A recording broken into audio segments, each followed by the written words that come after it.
Bulletin के आगाज में आपको बताएं कि लाहौर में कातिल मच्छर मजीद 2 जिंदगियां निगल गया। पंजाब में डेंगू से अमवात 12 हो गई। डेंगू के मजीद 184 केसेस रिपोर्ट हुए हैं। मुतासर अफराद की तादाद 3437 हो गई।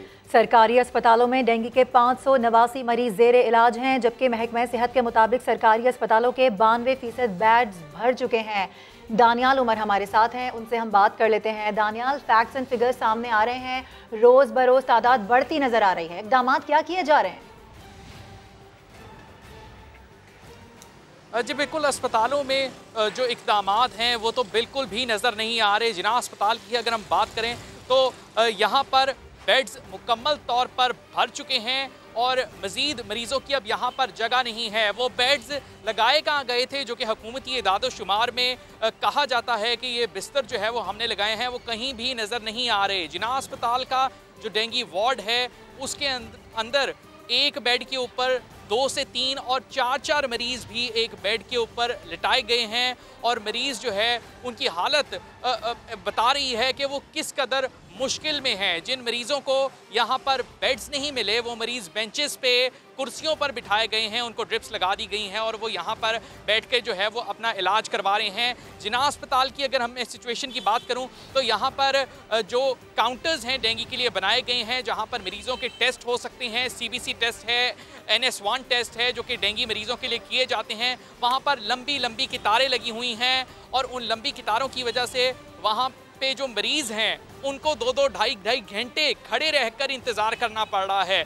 इतनी बुरी सिचुएशन है कि मेडिकल स्टोर्स भेजा जा रहा है, अस्पताल के अंदर अद्वियात मौजूद नहीं हैं। मेडिकल स्टोर्स भेजकर उनसे जो ड्रिप्स के बरनौले हैं वो मंगवाए जा रहे हैं, उनसे मुख्तलिफ अद्वियात जो है वो मंगवाई जा रही हैं, जिसकी वजह से सिचुएशन खासी खराब नजर आ रही है। लोग बार बार Daniyal, sorry to cut you, आप जिना अस्पताल की बात कर रहे हैं, वहाँ के MS का कोई मौक़िफ़ सामने आया है? उनकी जानिब से कोई मौक़िफ़ इख्तियार किया गया, बताया गया कि ऐसा क्यों हो रहा है? इंतज़ामिया के मुताबिक तो चूँकि बिस्तर बिल्कुल पूरी तरह से भर चुके हैं और हमारे पास जो है वो अब मज़ीद मरीज़ों की जगह नहीं है। जो मरीज़ हमारे पास आ रहे हैं हमने उन्हें अकोमोडेट करने की कोशिश की है, लेकिन इस बात का इंतज़ामिया के पास कोई जवाब नहीं है कि ये बेड्स जो है उनको इजाफी तादाद में क्यों नहीं लगाया गया ताकि मुकम्मल तौर पर जो मरीज़ हैं वो यहाँ पर केटर किए जा सकें। जहाँ पर ये वाक़ई है फैसल टाउन के अंदर, जौहर टाउन के बिल्कुल करीब जिना अस्पताल, वहाँ से ही शहर में दूसरी बड़ी तादाद से केसेस जो है वो रिपोर्ट हो रहे हैं। इकबाल टाउन, जौहर टाउन, फैसल टाउन से डेंगू केसेस की एक बड़ी तादाद है जो कि डिफेंस के बाद रिपोर्ट हो रही है और जिना अस्पताल में मरीज़ों की इसीलिए तादाद बढ़ रही है। तो जब हुकूमत को, पंजाब हुकूमत को, महकमा सेहत पंजाब को ये नज़र आ रहा था कि कौन कौन से इलाके ज़्यादा फोकस हैं और उन अस्पतालों के जो इलाकों के जो अस्पताल हैं उन पर ज़्यादा बोझ पड़ सकता है, तो इसके लिए पहले से ही तैयारी की जाती। जिना अस्पताल को पूरी तरह से इस्टेब्लिश किया जाता उसके लिए कि यहाँ पर मरीजों की देखभाल की जा सके, जो कि नहीं हुआ। जी ठीक है, दानियाल हमारे साथ ही मौजूद रहिएगा। इस वक्त मनाजिर समा की टेलीविजन स्क्रीन पर हम अपने नाजरीन को दिखा रहे हैं एक्सक्लूसिवली। सरकारी जो अस्पताल है उनका जो हाल है वो तो है।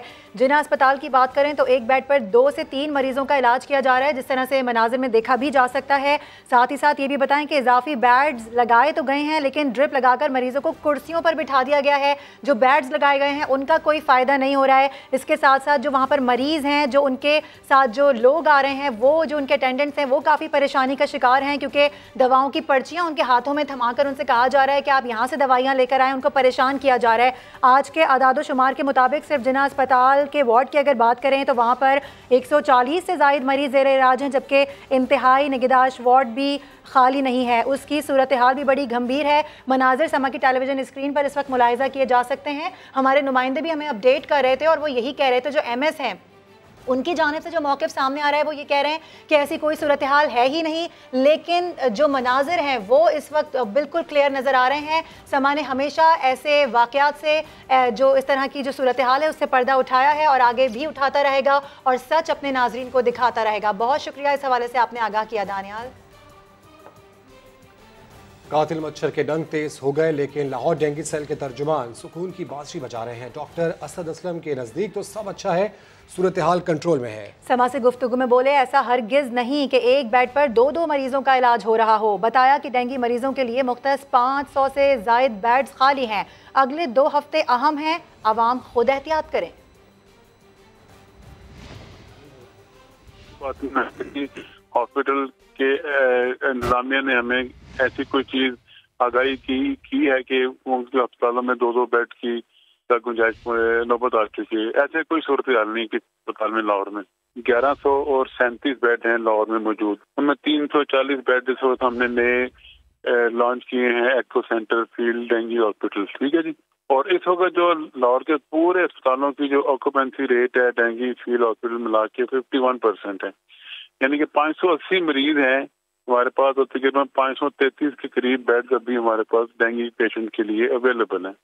इनमें से 280 पेशेंट हैं जो कंफर्म्ड हैं, बाकी जो है वो सस्पेक्टेड हैं या प्रोबेबल हैं। नंबर ऑफ पेशेंट उतने तो नहीं है जितना खुदा न खास्ता पुराने पिछले सालों में होते थे, आपसे बहुत कम है और अब अल्लाह का शुक्र है कंट्रोल भी हम कर रहे हैं। पूरा रैंप अप प्लान है, अगर खुदा न खास्ता 70%, 75%, 80% तक होती है तो हम अपने रैंप अप प्लान के मुताबिक बाकी सारे स्थानों के मजीद बेड भी एलोकेट कर देंगे डेंगू के लिए। अगले बार 2 हफ्ते क्रिटिकल हैं, 2 हफ्ते लोग पानी खाने इकट्ठा ना होने दें। तो लाहौर डेंगू सेल के तर्जुमान तो चैन की बांसुरी बजा रहे हैं, लेकिन अवाम शदीद परेशानी का शिकार हैं। कहते हैं कि अस्पतालों में सहूलियात नहीं, जो कि हुकूमती नाअहली का मुंह बोलता सबूत है। इंतज़ामिया की नाअहली है, ठीक है, इन्होंने कोई इंतज़ाम नहीं किए। डेंगू बहुत ज़ोरों शोर से है, मरीज़ बेचारे परेशान हैं, हर चीज़ बाहर से मंगवा रहे हैं, ये कोई चीज़ इधर मिल नहीं रही। डेंगू की कोई सफाई वगैरह नहीं, कुछ स्प्रे वगैरह नहीं, कुछ भी नहीं है, कोई सफाई नहीं यहाँ पे है। ये खुद आपको बचना पड़ेगा यहाँ पे। एक एक बेड पे जो है ना वो 3-3 लोग हैं और कुछ लोग तो बैठे नीचे बैठ के भी उनको जो है ना वो मेडिसिन लगाई जा रही है, तो इंतजाम बहुत कम है इस मामले में। अभी अहम खबर है, आपको बताएं कि पाकिस्तान स्टॉक एक्सचेंज में शदीद मंदी के बाद रिकवरी 100 इंडेक्स 680 पॉइंट्स तक गिरने के बाद मजबूत जोन में आ गया है। क्या वजह है, जानने के लिए हमने राब्ता किया है मारूफ बिजनेसमैन अकील करीम रेड्डी से। बहुत शुक्रिया वक्त देने के लिए सर। बताइएगा स्टॉक मार्केट में इतनी मंदी की वजूहात क्या हैं? देखिए, मार्केट में तो बहुत सारे मार्केट को सेंटीमेंट अपने साथ चलाते हैं। पिछले दिनों हमने देखा कमोडिटीज की प्राइस बढ़ी हुई थी, फिर हमने देखा रुपये में वीकनेस काफी आई थी, फिर हमने प्रोपेगेंडा के अलावा भी बहुत होते हुए देखा और मार्केट जाहिर बात है ये सारी चीजों को उस पे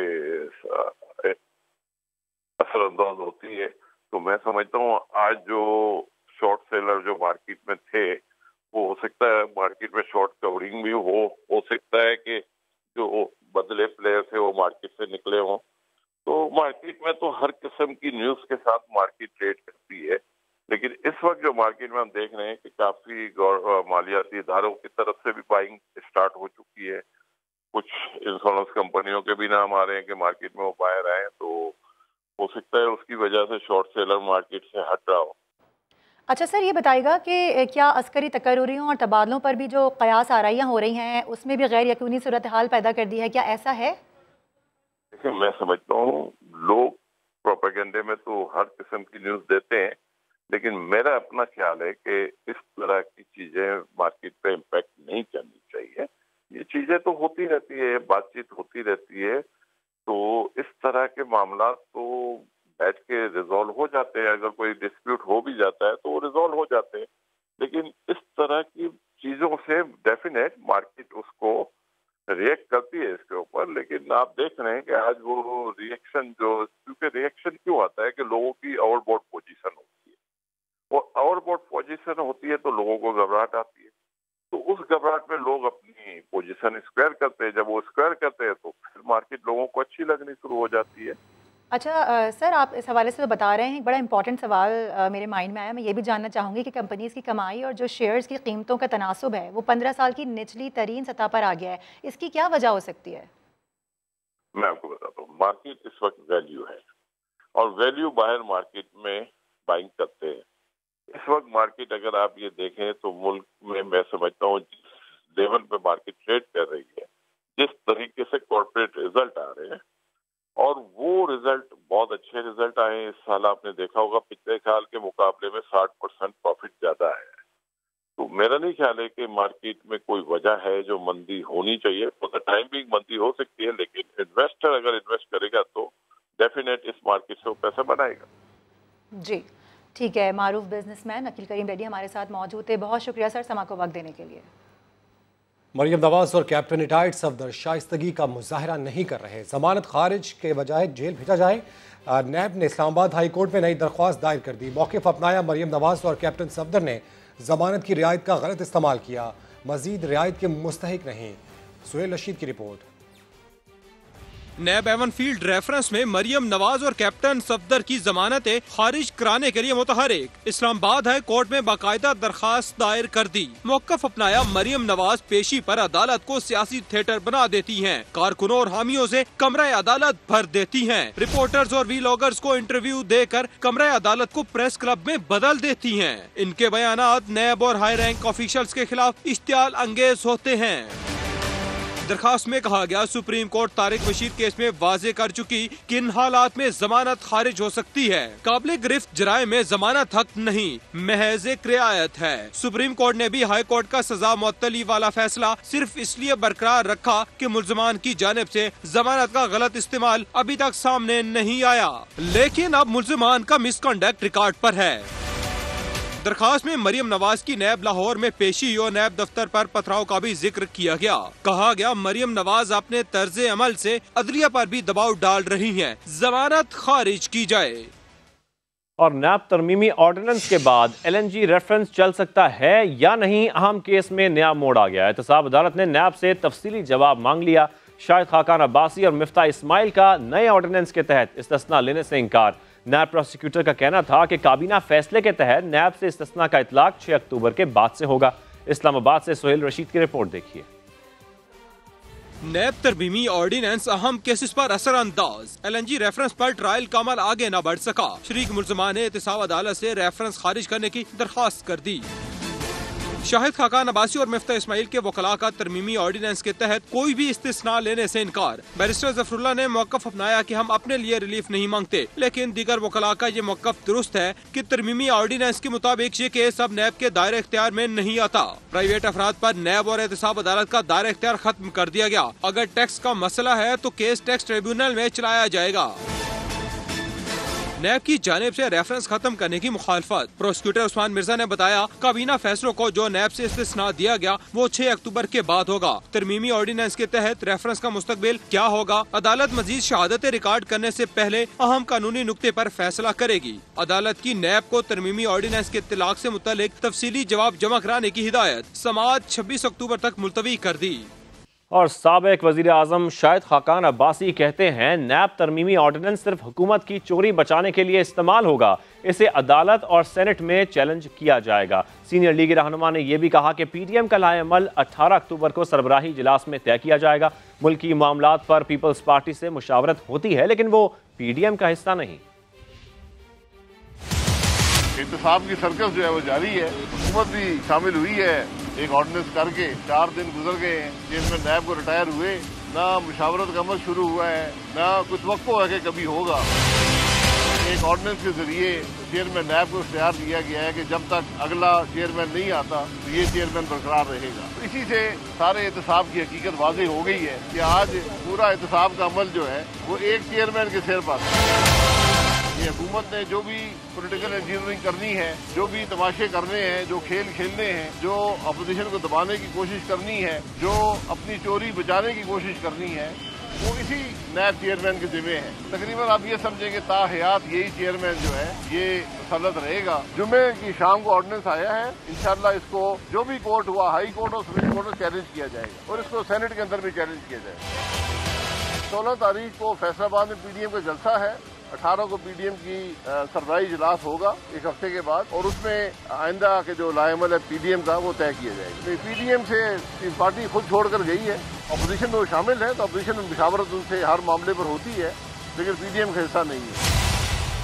अहम खबर आपको दें, नैब अफसरान का प्राइवेट अफराद के फ्रॉड की तफ्तीश रोकने पर तहफ़्फ़ुज़ात का इज़हार। अफसरान ने अपने DGs के जरिए चेयरमैन तक तहफ़्फ़ुज़ात पहुँचाने की सिफारिश कर दी। तफसीलात जान लेते हैं अपने नुमाइंदे नईम अशरफ भट्ट से। नईम अशरफ भट्ट, क्या तफसीलात हैं आपके पास इस सिलसिले में? जी मारूफ, जो ऑर्डिनेंस आया तरमीमी नैब का, उसमें एक शिक है कि जो प्राइवेट अफराद हैं उनके बारे में अब नैब बिल्कुल कोई तफ्तीश नहीं कर सकता। उसमें पहले ये था कि जो कुछ अर्सा पहले एक ऑर्डिनेंस आया था उसमें ये चीज़ रखी थी कि जो चीटिंग पब्लिक एट लार्ज है, यानी फ्रॉड के जो केस हैं उसमें वो नैब कर सकेगा, लेकिन उसके अलावा प्राइवेट को नहीं छेड़ सकते। लेकिन अब जो आया है उसमें टोटली उन्होंने खत्म कर दी ये बात कि जो प्राइवेट शख्स हैं या उनके बिजनेस हैं उनको नहीं छेड़ा जाएगा। इस पर जो नैब के अफसरान हैं उन्होंने तहफ़्फ़ुज़ात का इजहार अपने डीजी से किया है, क्योंकि मारूफ इस वक्त 800 से ज़ायद ऐसे केसेस हैं जो अरबों रुपए के फ्रॉड के केसेस जो जिस पर नैब तफ्तीश कर रही है, और इनमें कुछ केसेस में तो अरबों रुपए वापस भी हो चुके हैं। जैसे कि डबल शाह एक बहुत बड़ा केस था, उसमें 4 अरब रुपए नैब ने मुतासरीन को वापस किए। कुछ इसी तरह के और केसेस भी हैं, और हाल ही नैब लाहौर को 300 से ज़ायद ऐसे केसेस हैं अरबों रुपए के, और इसी तरह मुल्क के दूसरे हिस्सों में। अब ये जो फैसला किया है इन्होंने कि जो अपनी सिफारिशात हैं नैब अफसरान के तहफ़्फ़ुज़ात की इस हवाले से वो चेयरमैन नैब के जरिए हुकूमत तक पहुँचाई जाएंगी कि कम अज़ कम ये जो एक तरमीम है इसको ख़त्म किया जाए, यानी जो फ्रॉड के केसेस हैं उस पर तफ्तीश को ना रोका जाए, वो जारी रहनी चाहिए। कोई भी हो, वो प्राइवेट हो, गवर्नमेंट का ऑफिशियल हो, उससे जब वो फ्रॉड करता है तो वो नैब ही उसका जरिया है कि जो मुतासरीन हैं उनको वापस हो सके। आप देख लें कि इसके अलावा पुलिस जो है वो कितने केसेस होंगे कि जो ऐसे वो देखती हैं और उसमें कोई मुतासरीन को कुछ नहीं मिलता। इसी तरह FIA इसको नहीं देख सकती। तो नैब ही था कि जो जहाँ पर ये फ्रॉड केसेस जो हैं लोगों की सुनवाई होती थी और अरबों रुपए वापस भी हुए हैं। ये उनको बड़ी उम्मीद है इस पे कि वो हुकूमत को ये कायल कर सकेंगे कि जो ऑर्डिनेंस है जब वो पार्लियामेंट में आए या दोबारा उस पर जब बहस हो तो उसमें ये शिक जो है इसको दोबारा बहाल किया जाए और तरमीम को खत्म करके जो फ्रॉड केसेस हैं कोई भी करे उस पर नैब एक्शन ले सकती है। नैब एक्शन ले, ठीक है, बहुत शुक्रिया इस हवाले से आपने आगाह किया। नहीं Sindh high court Sukkur bench का नैब मुल्जिमान की जमानतों से मुतालिक बड़ा फैसला, जमानतों के तमाम केसेस वापस एहतसाब अदालत भेजने का हुक्म दे दिया। कई सूबाई वुज़रा ने हाई कोर्ट से जमानत कबल गिरफ्तारी ली थी। अपडेट्स हासिल करेंगे समा के नुमाइंदे साहिल जोगी से। साहिल बताइएगा इस मुतालिक। जी Rameez, Sindh high court Sukkur bench ने नैब मुल्जिमान की दरख्वास्तों पर बड़ा फैसला सुनाया है। अदालत ने जमानतों वाले तमाम केसेस वापस एहतसाब अदालत भेजने का हुक्म दिया है। जस्टिस जफर अहमद राजपूत और जस्टिस अमजद अली सैयद पर मुश्तमिल बेंच ने जमानतों के केसेस पर समाअत की सदारती नैब ऑर्डिनेंस के सेक्शन 7 के तहत अदालत ने ऐसा फैसला सुनाया, जबकि अदालत ने कबल इस गिरफ्तारी जमानत हासिल करने वाले तमाम मुल्जिमान की जमानत में 10 रोज की तोसी कर दी है। मजीद जमानत के हवाले से उन्हें मुतलका एहतसाब अदालत से रुजू करने का हुक्म दिया गया है। अदालत ने नैब केसेस में जेलों में के तमाम मुल्जिमान की जमानत की दरख्वास्त यकसा मुस्तरद कर दी है। अदालत ने रिमार्क देते हुए कहा है कि सदारती ऑर्डिनेंस के बाद जमानतों के तमाम केसेज एहतसाब अदालत में ही चलाए जाएंगे। बताता चलूँ कि नैब केसेज में सूबाई मशीर जेल खाना जात एजाज जखरानी, मंजूर वसान, सूबाई वजीर ट्रांसपोर्ट अवैस कादर शाह व दीगर वज़रा ने भी जमानतें हासिल कर रखी थी। एहतसाब अदालत ने पहले इन मज़कूरा जो सूबाई वज़रा हैं उनकी जमानतें मुस्तरद की थी, तो उसके बाद इन्होंने अपडेट्स के लिए शुक्रिया साहिल। दूसरी जानिब सिंध हाई कोर्ट ने एहतसाब अदालतों के सजा याफ्ता अफसरान की तकर्री पर तशवीश का इजहार कर दिया है। इरफानुल हक हमारे साथ हैं, उनसे हम बात कर लेते हैं। इरफान, ये हुक्म भी दिया गया है कि तमाम सजा याफ्ता अफसरों के खिलाफ महकमा जाती कार्रवाई की जाएगी। देखिए, अदालत ने यह भी हुक्म दिया है कि न सिर्फ उनके खिलाफ महकमा जाती कार्रवाई करें बल्कि ऐसे किसी भी अफसर को कोई पोस्टिंग ना दी जाए। अदालत में जब रिपोर्ट पेश की गई तो पता चला कि बाज़ अफसरान अब भी कई अहम ओहदों पर मौजूद हैं, जिस पर अदालत ने अपनी तशवीश का इज़हार किया और ये बाकायदा हिदायत जारी की है कि तमाम जो महकमों के सेक्रेटरीज हैं वो इस अहकामात पर अमल दरामद को यकीनी बनाएं और जो बाख्तियार ओहदे हैं उन पर इन सरकारी अफसरान को रहने का कोई हक नहीं जो कि सजा याफ्ता हैं, और जो जमानतें हासिल कर चुके हैं और जिनकी सजाएं मुअत्तल हो चुकी हैं सिंध हाई कोर्ट से, उन पर भी इस हुक्म का इतलाक होगा। अदालत ने हुक्म दिया है कि उन्हें भी किसी किस्म की पोस्टिंग ना दी जाए। बहुत शुक्रिया इरफान। वफाकी काबीना ने कौमी रहमतुल आलमीन अथॉरिटी के क़याम की मंजूरी दे दी। इजलास में मोहसिन पाकिस्तान डॉक्टर अब्दुल कदीर खान के लिए फातिहा ख्वानी भी की गई। MQM के वुज़रा ने इस्लामाबाद एयरपोर्ट डॉक्टर अब्दुल कदीर खान के नाम से मंसूब करने का मुतालबा कर दिया। अपडेट्स हासिल करेंगे समा के नुमाइंदा खुसूसी अब्बास शब्बीर से। अब्बास, बताइएगा मजीद।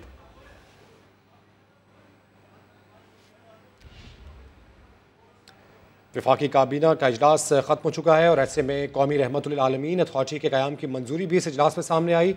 इस इजलास में मोहसिन पाकिस्तान डॉक्टर अब्दुल कदीर खान के लिए फातिहा ख्वानी भी की गई। MQM के वुज़रा ने इस्लामाबाद एयरपोर्ट डॉक्टर अब्दुल कदीर खान के नाम से मंसूब करने का मुतालबा कर दिया है। किसी शहर या साइंसी इमारत को डॉक्टर अब्दुल कदीर खान के नाम से मंसूब किया जाए। MQM के रहनुमा अमीनुल हक की जानिब से मुतालबा सामने आया। MQM पाकिस्तान का इंतखाबी इस्लाहात में एतमाद में ना लेने का शिकवा भी इस इजलास में सामने आया है, जबकि अमीनुल हक ये भी कहते हैं कि एतमाद में नहीं लिया गया तो साथ देना मुश्किल होगा।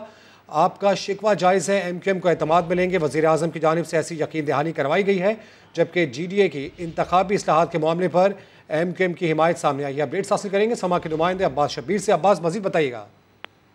जी, वफाकी काबीना के इजलास में डॉक्टर अब्दुल कदीर खान के लिए फातह ख्वानी की गई है। इस्लामाबाद एयरपोर्ट डॉक्टर अब्दुल कदीर खान के नाम से मंसूब किया जाए। MQM की तरफ से वफाकी काबीना में ये मुतालबा किया गया है कि किसी शहर या साइंसी इमारत को डॉक्टर अब्दुल कदीर खान के नाम से मंसूब किया जाए। MQM ने इंतखाबी इस्लाहात में एतमाद में ना लेने का आज वफाकी काबीना में एक बार फिर शिकवा किया और कहा है कि हम इत्तेहादी हैं, इंतखाबी इस्लाहात में हमें एतमाद पर लें। अगर एतमाद में नहीं लेंगे तो साथ देना मुश्किल होगा। आपका शिकवा जायज़ है, MQM को एतमाद में लेंगे। वज़ीर आज़म ने ऐसा भी कहा है। GDA ने भी इंतखाबी इस्लाहात के मामले पर MQM की हिमायत कर दी। वफाकी काबीना के इजलास में आज बहुत सी अहम तकरीरियाँ और मंजूरियाँ भी दी गई हैं। साथ साथ वफाकी काबीना ने कौमी रहमतुल आलमीन। ठीक है अब्बास शब्बीर, आप हमें अपडेट कर रहे हैं। इस वक्त MQM के सीनियर रहनुमा अमीनुल हक साहब हमें ज्वाइन कर चुके हैं। अमीनुल हक साहब, MQM ने क्या शिकवा किया है आज इंतखाबी इस्लाहात से मुताल्लिक काबीना इजलास में? देखिए, मेरा ख्याल है कि सिर्फ MQM का मुतालबा नहीं, बल्कि मैं समझता हूँ पूरे पाकिस्तान के अवाम का मुतालबा क्या है कि मोहसिन पाकिस्तान डॉक्टर अब्दुल कदीर खान, जिसकी पाकिस्तान के लिए कंट्रीब्यूशन है, आज अगर इज्जत एहतराम के साथ पाकिस्तानी अवाम जी रहे हैं, तो मैं समझता हूँ कि डॉक्टर अब्दुल कदीर खान की बदौलत मौजूद है। तो जो उन्होंने एटमी धमाका कराया, जो उनकी कंट्रीब्यूशन थी, तो उस हवाले से कैबिनेट में डिस्कशन हुआ है। और मैं समझता हूँ कि बहुत अच्छी बात थी कि जब हमने कहा कि डॉक्टर अब्दुल कदीर खान के हवाले से किसी शहर को या कम अज़ कम इस्लामाबाद एयरपोर्ट को या कोई साइंस एंड रिसर्च बड़ी बिल्डिंग है, उसको जो है डॉक्टर अब्दुल कदीर खान के नाम से मंसूब किया जाए, तो अच्छी बात थी कि वज़ीर आज़म ने इस पर एग्री किया। उन्होंने कहा बिल्कुल बहुत अच्छी बात, हम इस पर काम करते हैं और इंशाअल्लाह ताला आगे चल के किसी न किसी कोई रिसर्च बिल्डिंग हो जाए। ठीक है, खुशाइन बात है। अमीनुल हक साहब, इंतखाबी इस्लाहात से मुतालिक हम जानना चाह रहे हैं कि MQM को कुछ तहफ़्फ़ुज़ात हैं और ये भी आप लोगों की जानिब से कहा गया है कि एतमाद में नहीं लिया जा रहा है इंतखाबी इस्लाहात से मुतालिक। हाँ, देखिए, मेरा ख्याल है कि MQM पाकिस्तान कोलिजियन पार्टनर है और कोलिजियन पार्टनर होने के नाते मैं समझता हूँ कि ये बड़ी अच्छी बात है कि जो भी चीज़ इस्लाहात आ रही है, इलेक्शन रिफॉर्म आ रहे हैं या कोई भी इश्यूज हो रहा है, तो अपने कोलिजियन पार्टनर के एतमाद में लिया जाए। इसी चीज़ की निशानी हमने बड़े बावकार अंदाज से। अमीनुल हक साहब, तहफ़्फ़ुज़ क्या है आपको, क्या तहफ़्फ़ुज़ात क्या हैं MQM के बतौर जमात इस इंतखाबी इस्लाहात से मुतालिक? मैं अर्ज़ कर देता हूँ कि देखिए, इलेक्शन एक्ट 2017 इसमें कई तरामीम मेरा ख्याल है कौमी असम्बली के बाद सेनेट से कौमी असम्बली से पास होने के बाद अब जॉइंट सेशन के लिए रिकमेंड कर दी। यकीनन उनमें से बहुत तरामीम ऐसी हैं जो बहुत अच्छी भी हैं, लेकिन हम क्या चाह रहे थे? हम चाह रहे थे कि एज ए पार्टी MQM का इस्तेमाल में लिया जाए, MQM को ब्रीफ किया जाए, MQM को ऑन बोर्ड लिया जाए। तो जैसे आज वज़ीर आज़म ने भी इसको कहा है कि बिल्कुल ठीक है जी, आप लोगों को बिल्कुल ऑन बोर्ड लिया जाएगा और आप लोगों के साथ शेयर किया जाएगा। तो यकीनन ये अच्छा अमल है। लेकिन अमीनुल हक साहब, स्पेसिफाई कर पाएंगे आपको किन नकात पर आपको तहफ़्फ़ुज़ात हैं इस इंतखाबी इस्लाहात से मुतालिक? देखिए, इसके ऊपर लगभग मेरा ख्याल है 60 या 62 के करीब इलेक्शन रिफॉर्म है। अब उन इलेक्शन रिफॉर्म में मेरा ख्याल EVM मशीन के ऊपर भी है और इसी तरीके से मेरा ख्याल मुख्तलिफ चीज़ें हैं। उसके ऊपर MQM को कुछ चीज़ों पर ऑलरेडी रिजर्वेशन है। EVM के हवाले से मैं समझता हूँ आज से एक हफ्ता पहले जो इलेक्शन रिफॉर्म का EVM में भी शामिल किया गया है, तो उसके लिए मेरा ख्याल है शब्बीर फराज साहब कराची तशरीफ लाए थे, MQM को ब्रीफ भी किया था और ठीक है, बेहद शुक्रिया अमीनुल हक साहब, आपका मौक़िफ़ हम तक आ गया, बेहद शुक्रिया आपका। दूसरी जानिब हुकूमत का कौमी असम्बली और सेनेट के इजलास फौरी तौर पर तलब करने का फैसला सामने आया है। मुशीर पार्लिमानी उमूर डॉक्टर बाबर अवान की स्पीकर कौमी असम्बली असद कैसर से मुलाकात हुई है। वज़ीर आज़म इमरान खान से भी मुशावरत की गई है, जबकि बाबर अवान के मुताबिक इजलास में मुल्की उमूर से मुतालिक अहम कानून साजी को मुकम्मल किया जाएगा। फैसलाबाद में PDM का पावर शो, जलसा कोऑर्डिनेटर का राना सना पर जलसे को नाकाम बनाने का इल्ज़ाम। जमीयत अहले हदीस के रहनुमा काशिफ रंधावा कहते हैं कि राना सना शहबाज शरीफ के कहने पर जलसे को नाकाम बनाने में सरगर्म है, तो इस हवाले से आपको आगाह कर रहे हैं। फैसलाबाद में PDM का पावर शो, जलसा कोऑर्डिनेटर का राना सना पर जलसे को नाकाम बनाने का इल्ज़ाम सामने आया है। जमीयत अहले हदीस के रहनुमा काशिफ रंधावा ये कहते हैं कि राना सना शहबाज शरीफ के कहने पर जलसे को नाकाम बनाने में सरगर्म है। इस हवाले से मजीद जानेंगे यूसुफ चीमा से। जी यूसुफ चीमा, आगाह कीजिए। बिल्कुल, ये काशिफ रंधावा जो कि इस वक्त कन्वीनर हैं होने वाले जलसे के, जो कि 16 अक्टूबर को होने जा रहा है फैसलाबाद ग्राउंड के अंदर, इस हवाले से इनकी कुछ वीडियोस मंजर-ए-आम पर आई हैं और मुझे इसके अंदर वाज़ेह तौर पर ये यही क्लेम करते हुए दिखाई दे रहे हैं कि राना सनाउल्लाह के ऊपर बाकायदा इल्जाम लगाए जा रहे हैं कि ये जलसे को नाकाम करने की कोशिश कर रहे हैं। अब ये नहीं कहा जा सकता कि शहबाज शरीफ के कहने के ऊपर कर रहे हैं या मुबैना तौर पर किसी एजेंसी के कहने के ऊपर जो है जलसे की नाकामी की वजह बन रहे हैं। तो हम इस हवाले से उनका ये भी कहना था कि मैं अब फजलुर रहमान साहब जो है उनके पास जाकर इस चीज़ की जो है कंप्लेन भी करूंगा कि इस हवाले से जलसे की कामयाबी बनाने के लिए इसके अंदर कुछ से किरदार अदा करें ताकि इस मसले के ऊपर जो है बेहतरीन अंदाज से कर सके। और ये भी साथ साथ कहा जा रहा था कि इस हवाले से जो पीडीएम जो है, क्योंकि हम लोग अपोजिशन के अंदर बैठे हैं और हमें इत्तेहाद के साथ काम करने की जरूरत है, ना कि डिक्टेशन देने की। राना सनाउल्लाह जो हमें एक के बाद दूसरी बात के अंदर डिक्टेट कर रहे हैं, जिस वजह से हमें इन तमाम मसाइल का सामना करना पड़ रहा है। ठीक है, बहुत शुक्रिया यूसुफ चीमा। एक क्लियर कट मैसेज है दाएं बाएं उत्तर में कुछ आता है कि राना सनाउल्लाह या एजेंसियां ने कह के मेरा जलसा खराब करना चाह रहे हैं या शहबाज शरीफ का खराब करना चाह रहे हैं। मैंने किसी का कोई बात नहीं, मैं मौलाना फजल मान कुछ। मुस्लिम लीग नून के सीनियर रहनुमा परवेज मलिक को लाहौर में सुपुर्द खाक कर दिया गया। शहबाज शरीफ, साबिक चीफ जस्टिस साकिब निसार और जस्टिस रिटायर्ड मलिक क़य्यूम समेत अहम सियासी और समाजी शख्सियात ने शिरकत की। इमरान शफकत की रिपोर्ट। मुस्लिम लीग नून के सीनियर रहनुमा परवेज मलिक के जस्ते हाकी को कौमी परचम में लपेटकर नमाज जनाजा के लिए गवर्नमेंट कॉलेज गुलबर्ग के अहाता में लाया गया। सदर मुस्लिम लीग नून शहबाज शरीफ, जस्टिस रिटायर्ड मलिक क़य्यूम और साबिक चीफ जस्टिस साकिब निसार पहली सफ में खड़े नजर आए। नमाज जनाजा में सुप्रीम कोर्ट के सीनियर तरीन जज Umar Ata Bandial, chief justice Lahore high court अमीर मोहम्मद भट्टी, सीनियर लीगी रहनुमा एहसन इकबाल, ख्वाजा आसिफ, राना सनाउल्लाह, साबिक गवर्नर पंजाब लतीफ खोसा, ज़ईम कादरी, लियाकत बलोच, फरीद पराचा, राना तनवीर समेत वुकला और सिविल सोसाइटी की अहम शख्सियात और कारकुनों की बड़ी तादाद ने शिरकत की।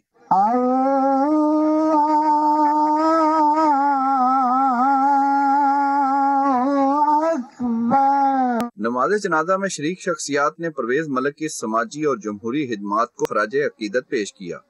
वो जिस साबित कदमी के साथ जमहूरियत की जदोजहद में और पाकिस्तान मुस्लिम लीग नून की जदोजहद में शरीक रहे हैं, वो बहुत आला मिसाल है एक बाकिरदार सियासी कारकुन की। परवेज मलिक को मियानी साहब कब्रिस्तान में इनके वालिदैन के पहलू में सुपुर्दे हाक कर दिया गया। कैमरामैन जवाज याहिया और अजहर इकबाल के साथ इमरान शफकत, समा, लाहौर। Welcome back. वफाकी काबीना इजलास में वज़ीर-ए-आज़म ने DGISI नोटिफिकेशन मामले पर काबीना को एतमाद में लिया है। इसी पर हम बात कर लेते हैं नुमाइंदे खुसूसी अब्बास शब्बीर से। अब्बास, एतमाद में लिया गया है, फिर क्या तफसीलात हैं मजीद आपके पास इस हवाले से?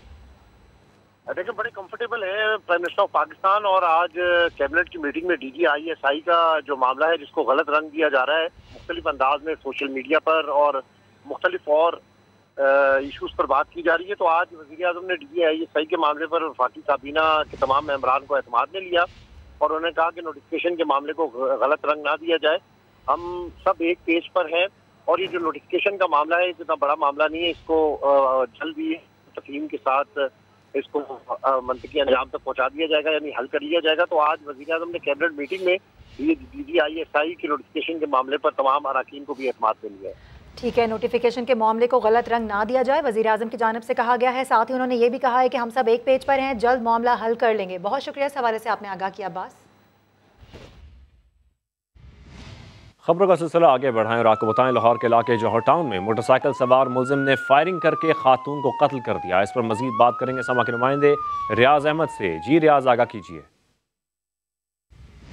जी बिल्कुल, मैं इस वक्त जाए वक़ुआ पर मौजूद हूँ जहाँ पर आज दिन 11 बजे के करीब जो है वो एक वकील की असिस्टेंट को यहाँ फायरिंग करके कत्ल कर दिया गया।